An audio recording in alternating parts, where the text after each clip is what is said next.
Before I get into this commentary, I have to give a shout out to Harvey, aka Your World, on YouTube, because he was the first person I saw do a commentary talking about the Coonstress latest, I guess you can say, infraction that she has been dealing with lately as far as social media. Now, as many of you know, the Super Bowl was just recently, maybe about a week or so ago. I don't know when this video is actually going to go up, but it just recently happened. And the halftime performance was a pretty much majority hip hop themed halftime show, which was the first time that the NFL has done something like that. Now, this is also kind of piggybacking off of a video that I did about a PC Twitter user who decided to say that the NFL was endorsing or promoting N-word crap in response to this, and he wasn't the only one. And Candace, or the Coonstress supporters, found out the hard way. Well, let me rephrase that. The Coonstress found out the hard way that her supporters weren't for it either, and she was. So basically what happened was the Coonstress put out a tweet saying how she enjoyed the halftime show. It was one of the best ones that she had seen in a very long time. And shocked that that even came from her. But I think that she said that listen, I don't take anything she says seriously. I always think there's an agenda going on with her. But she said that, and her supporters got livid at her. So here's the thing. I've told people when Candace gets her moment, and this is not the moment, but I think that the moment is incoming, because this is not the first time that her supporters have come at her neck like that, and she had to switch gears real fast. I wouldn't be surprised if she's done tweeted some BS right after to try to save face, but that's what a grifter does. But I've told people her wake-up call is going to come at the hands of her supporters, not us. See, they always going to keep her in check. As long as she wants to get the check, they're going to keep her in check, and she's going to fall in line too every single time. And the Coonstress has been on that side for so long that she cannot even for 1 second wiggle her way out of that space, even if she wanted to, even if her life depended on it. Because two things are going to happen. One, if she tries to leave from over there, they're going to shut her down. And two, if she tries to leave from over there and tries to find a spot over here after she said all the crap she said about us for the existence of her career, if you want to call it that, we're going to shut her down even harder. She has no room over here. So she has to keep appearances up over there, even if it's hurting her painfully and mentally more so than anything, probably emotionally as well. She has to keep up that facade, no matter how much she's trying to fight not having to keep up the charade. I'm just hypothetically saying if she was honest about what she said in that tweet.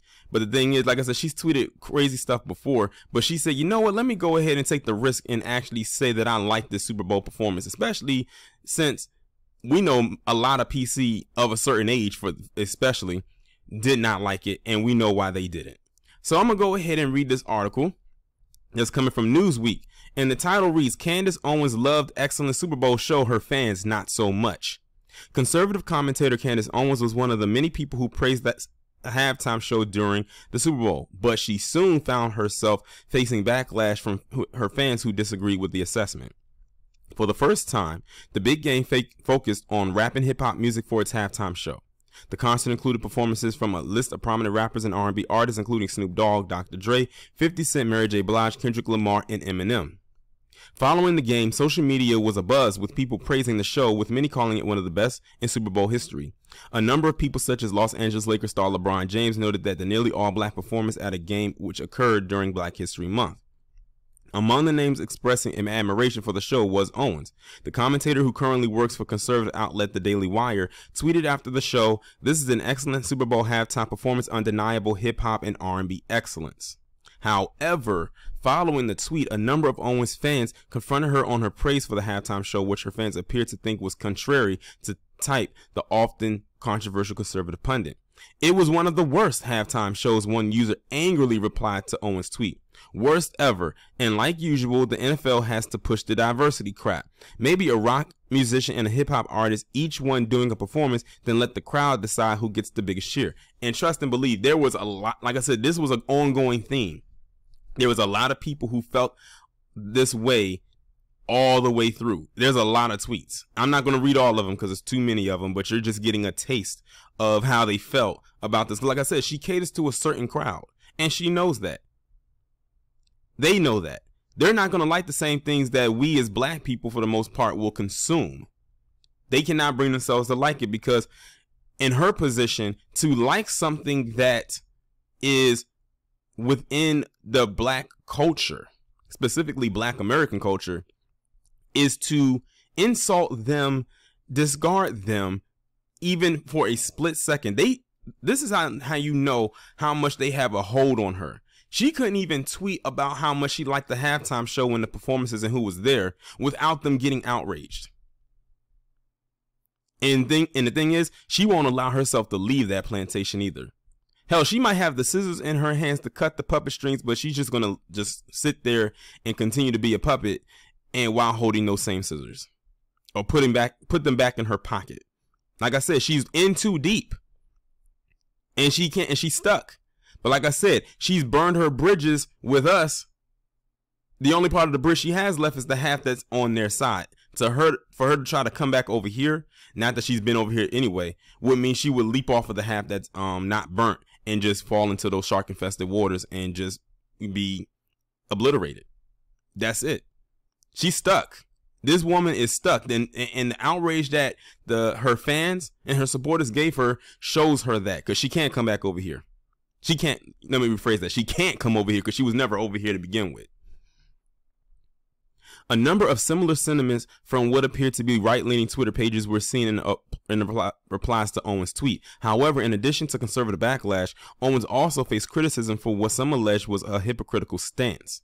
One user noted that Owens previously expressed her view that the U.S. did not have a problem with racism. They then attached a number of screenshots of replies to Owens' original tweet, including one from former White House Press Secretary Sean Spicer, which the user insinuated were racist stances toward the show. So she's getting it from both ways. She's getting it from her crowd, who was basically saying, how dare you say that you like this Super Bowl performances? They were crap. They were N-word music and all of that stuff. Then you got her getting hit from the people calling out her hypocrisy in tweets that she's posted in the past, and there's a lot of them. See, this is how a Sambo or a Sambet buries themselves into their own hole, and like literally the dirt is just piling on top of them. She's, like I said, the coonstress is stuck in her proverbial position. She is not leaving out of that place unscathed, whether it comes from them or it comes from us. And that's what she gets. That's why I say I don't feel sorry for her. Like I said, her moment is incoming, and who would have thought her moment might be this, or this may be a catalyst to the moment, but it's coming either way. Candace says, we don't have racism in this country, the tweet said in what appeared to be a mocking manner. Another user pointed toward a tweet sent by Charlie Kirk, a conservative commentator and one of Owens' frequent collaborators. Kirk was mocked in a similar manner on social media after referring to the NFL as the League of Sexual Anarchy, and stated that the halftime show should not be allowed on television. Some also noted that despite Owens' own approval, many conservatives did not feel the same way. One user told Owens that your fan base doesn't really adhere to this music, pal. This might be your most controversial take to them. Indeed, music magazine Alternative Press published a report showing the fandoms of Democratic versus Republican music fans. Among artists that skewed more often Republican, no rappers were listed. Surprise, surprise. With the majority of musicians being country singers or rockers, Democrats appeared to favor the genre, with two of the artists that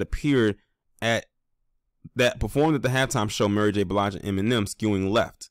A number of pop and soul singers were also listed among Democratic highlights. I don't know why they had to, well, I was going to say I don't know why they brought politics into it, but then again, because of who they're talking about, I can see why they did it. And I'm not surprised by those results either. But yeah, them people left a lot of comments. And like I said, I only read a couple of them, but there were way more. They were very venomous, and they showed their fangs that day. They show how much they don't like black people. But this is the base that she garnered. This is who she's talking to. Remember, these are the same people that came out and said a whole bunch of nasty things about her son when she posted him on social media.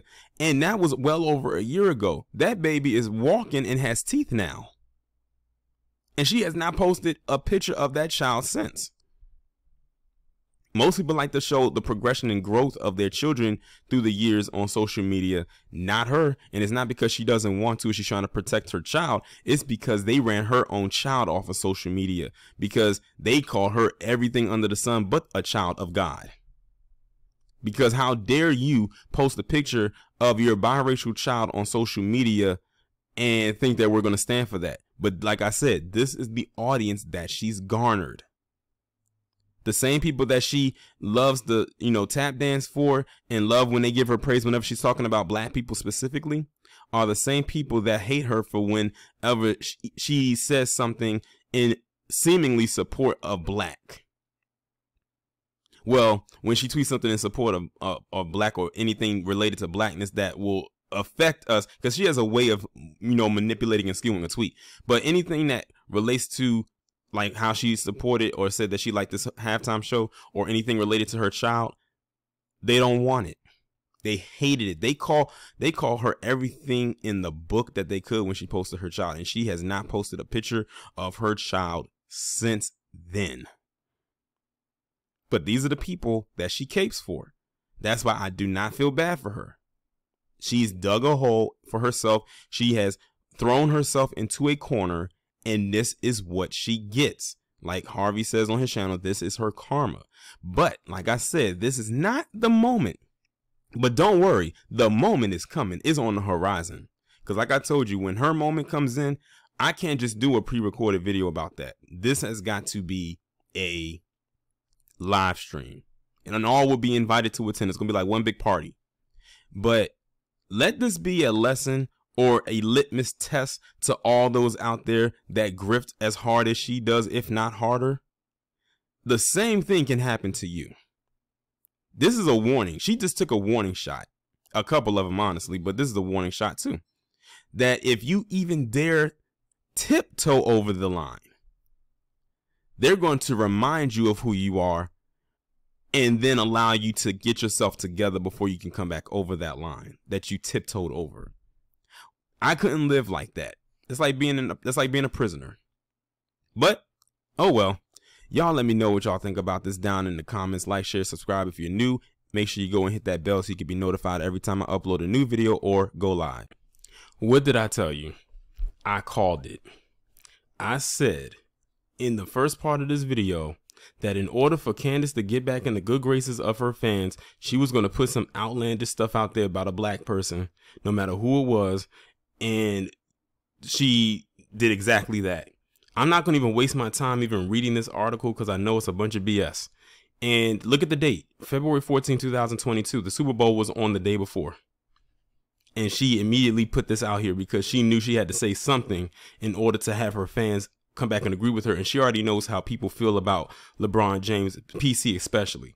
So she said, I think LeBron is a well-meaning person, but I just don't think he's that smart. I think LeBron is low IQ. That was such a petty thing to say. And you can tell she didn't even mean what she said. She just had to make an insult just so PC could fall back in love with her after they hated her briefly for that little moment in time. Like I told y'all, this woman's grift is like on 1,000. But yeah, I knew it was coming, and here it is.